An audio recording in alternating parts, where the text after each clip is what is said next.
मौर्य साम्राज्य के पतन के कारणों में ब्राह्मणों की प्रतिक्रिया, ब्राह्मणों के असंतोष के अलावा एक कारण वित्तीय संकट को भी बताया जाता है।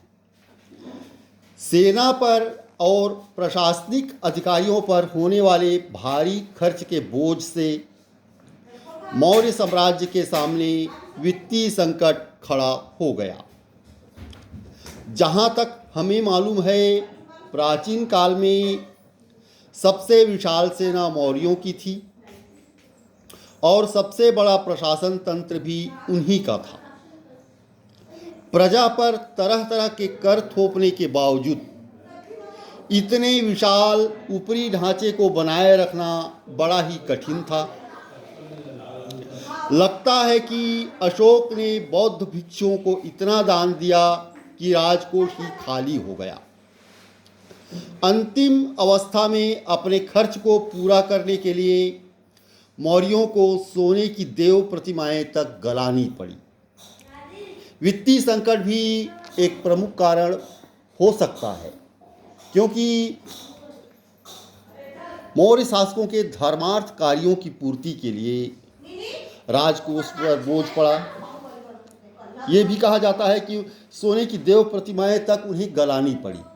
तो वित्तीय संकट, उनके विशाल प्रशासन तंत्र, सैन्य तंत्र संभालने के लिए वित्त की आवश्यकता थी, अर्थ की आवश्यकता थी, और वित्तीय संकट के चलते प्रशासन तंत्र भी जर्जर हो गया होगा, सैन्य तंत्र भी जर्जर हो गया होगा। तो ये भी एक कारण हो सकता है। इसके अलावा दमनकारी शासन साम्राज्य के टूटने का एक महत्वपूर्ण कारण था। प्रांतों में दमनकारी शासन। मौर्य साम्राज्य एक विशाल साम्राज्य था। बहुत बड़े बड़े भूभाग में इसका विस्तार था और साम्राज्य को अनेक प्रांतों में बांटा गया था। प्रांत में छत्रप होते थे, प्रांतपति होते थे, और प्रांत के अंतर्गत भी छोटी छोटी इकाई होती थी जिसमें स्थानीय शासक शासन करते थे। बिंदुसार के शासन काल में तक्षशिला के नागरिकों ने दुष्टामात्यों अर्थात शैतान अधिकारियों के कुशासन की कड़ी शिकायतें की थी। अशोक की नियुक्ति होने पर नागरिकों की शिकायतें दूर हुई, पर जब अशोक सम्राट हो गया तब फिर उसी नगर से वैसी ही शिकायत आ गई। अशोक के कलिंग अभिलेख से प्रकट होता है कि प्रांतों में हो रहे अत्याचारों से वह बड़ा चिंतित था और इसलिए महामात्रों को आदेश दिया कि समुचित कारण के बिना नागरिकों को सताएं नहीं। इसी दृष्टि से उसने तोशाली, कलिंग स्थित उज्जैन और तक्षशिला के अधिकारियों के चक्रवत स्थानांतरण की परिपाटी चलाई।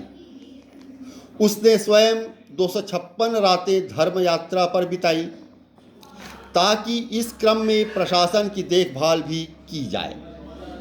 पर इतना सारा होने पर भी दूर के प्रांतों में दमन का अंत न हुआ और अशोक के अवकाश ग्रहण करते ही तक्षशिला को साम्राज्य का जुआ काठी फेंक डालने में तनिक भी देर न लगी। दूरवर्ती क्षेत्र में नए ज्ञान की पहुंच।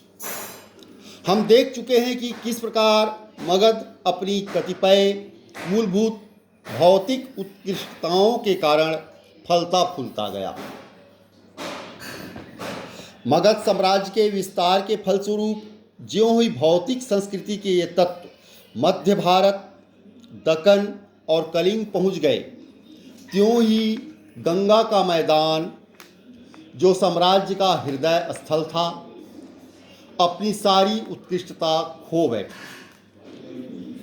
ज्यों ज्यों किनारे के प्रांतों में लोहे के औजारों का प्रयोग बढ़ता गया, त्यों त्यों मौर्य साम्राज्य का ह्रास और पतन होता गया। मगध से प्राप्त भौतिक संस्कृति की बदौलत नए नए राज्य स्थापित और विकसित होते गए।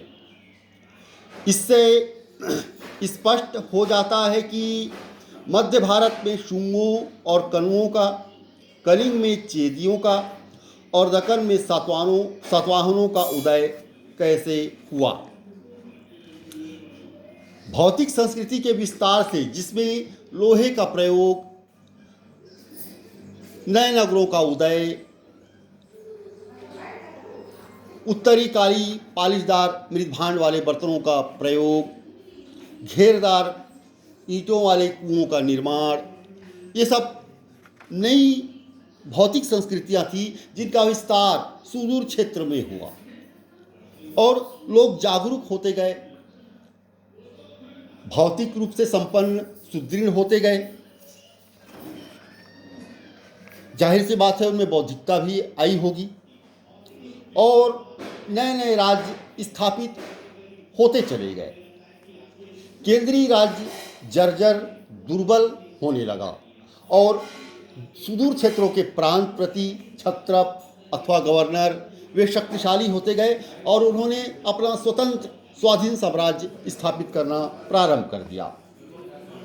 पश्चिमोत्तर सीमा प्रांत की उपेक्षा और चीन की महादीवार। अशोक देश और विदेशों में मुख्यतः धर्म प्रचार के काम में ही व्यस्त रहा, अतः ध्यान नहीं दे सका कि पश्चिमोत्तर सीमावर्ती दर्रे की रक्षा कैसे हो। ईसा पूर्व 3री सदी में मध्य एशिया में कबीले की जो गतिविधि थी, उसे देखते हुए उस दर्रे की ओर नज़र रखना जरूरी हो गया था।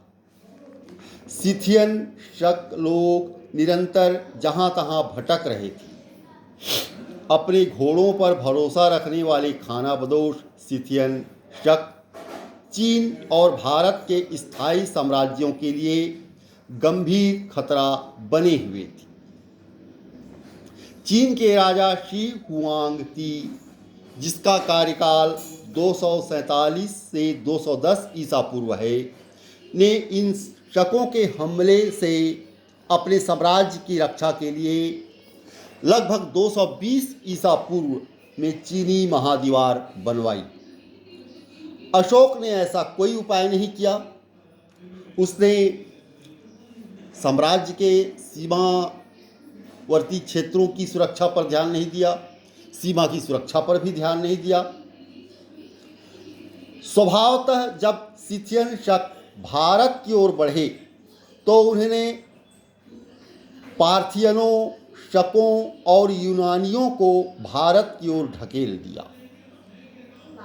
यूनानियों ने उत्तर अफगानिस्तान में बैक्ट्रिया नाम का एक राज्य स्थापित किया था। सर्वप्रथम उन्होंने ही 206 ईसा पूर्व में भारत पर आक्रमण किया। इसके बाद आक्रमणों का तांता लग गया और यह सिलसिला ईस्वी सन के आरंभ तक जारी रहा। मौर्य साम्राज्य को पुष्यमित्र शुंग ने 185 ईसा पूर्व में अंतिम रूप से नष्ट कर दिया।